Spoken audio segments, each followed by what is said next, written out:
नहीं थी, लेकिन अमीर बाप की बेटी सृष्टि पर उसकी माँ जान छिड़कती। मेरी बेटी कितनी प्यारी है, भगवान सबको सृष्टि जैसी बेटी दे। सृष्टि धीरे धीरे बड़ी होती है। एक दिन सृष्टि की सहेली कहती है, तू दिखने में कितनी अजीब सी है, लेकिन मैं जानती हूँ हम सब में सबसे अच्छी शादी तो तेरी ही होगी। तेरे पापा अमीर जो है। और बता नहीं सकते यार, दहेज तो हर कोई देता है, ये क्या ज्यादा ले जाएगी अपने पति के लिए?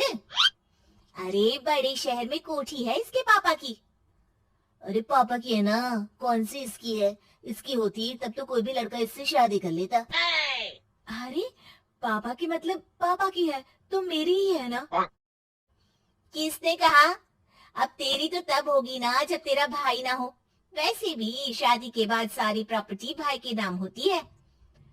सृष्टि समझ जाती है कि उसे किसी भी हालत में माँ बाप की सारी प्रॉपर्टी को अपने नाम करना है, लेकिन कैसे? एक दिन सृष्टि का भाई शीनू कहता है, बहन क्या कर रही है? तुझसे एक बात करनी है।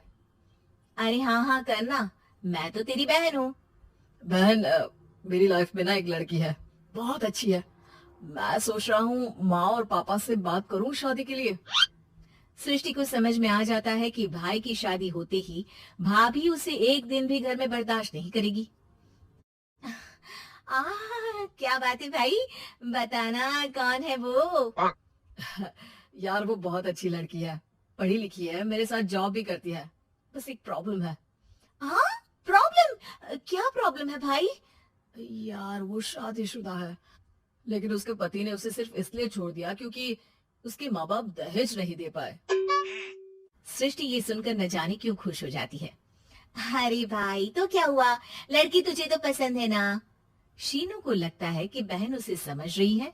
वो इस बात से अनजान होता है कि उसकी बहन की मंशा पूरा घर हड़पने की है। सृष्टि अपनी माँ से कहती है, मम्मी मुझे तो बहुत चिंता है, पता है शीनू क्या कर रहा है?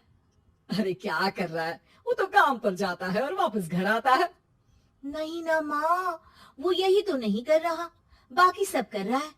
आपको पता है उससे प्यार है, और वो भी एक शादीशुदा लड़की से।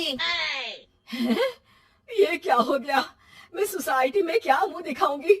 अरे तेरे पापा तो यही कहेंगे कि मैंने ही उसे बिगाड़ दिया है। माँ देखो, मेरी बात मानो, पापा पर भी विश्वास करने की जरूरत नहीं है। अब आप ही बताओ, पापा इतनी देर घर के बाहर रहते हैं क्यों, बोलो? अरे बेटा वो तो नौकरी करते हैं ना। तू बहुत भोली है माँ, पापा का ऑफिस तो 7 बजे खत्म हो जाता है, लेकिन देखो कितनी देर से आते हैं। अरे नहीं नहीं बेटा, ऐसी कोई बात नहीं है। सृष्टि माँ को एक औरत से बात करते पिता की फोटो दिखाती है।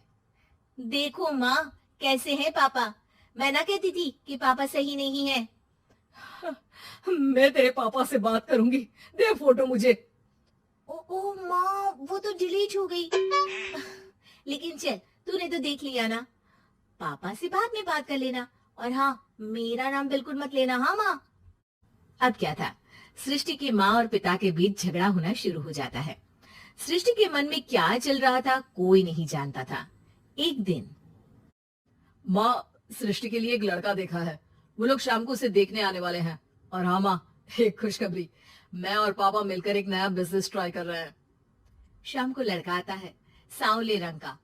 सृष्टि को तो बिल्कुल भी पसंद नहीं आता। लड़की की माँ कहती है, लड़की का चेहरा तो कोई खास नहीं, लेकिन अगर मेरे बेटे को आप लोग सेटल कर दें तो मैं उसकी शादी आपकी बेटी से करवा दूं। सृष्टि को लड़का बिल्कुल पसंद नहीं था, उसे भाई पर गुस्सा आ जाता है। लड़के वालों के जाने के बाद कहती है, माँ देखा शीनू मेरे लिए कैसा लड़का लेकर आया, न दिखाने लायक न सुनने लायक, सेटल भी नहीं, वो भी हम करे। अरे माँ मैं जानती हूँ ये मेरी शादी किसी भी घर में क्यों करवाना चाहता है। अरे कैसी बात कर रही है बहन, तूने तो देखा ना, लड़के को मैंने ही मना कर दिया तुझसे शादी के लिए। जिसने लड़का बताया था उसने उसकी बहुत तारीफ की थी।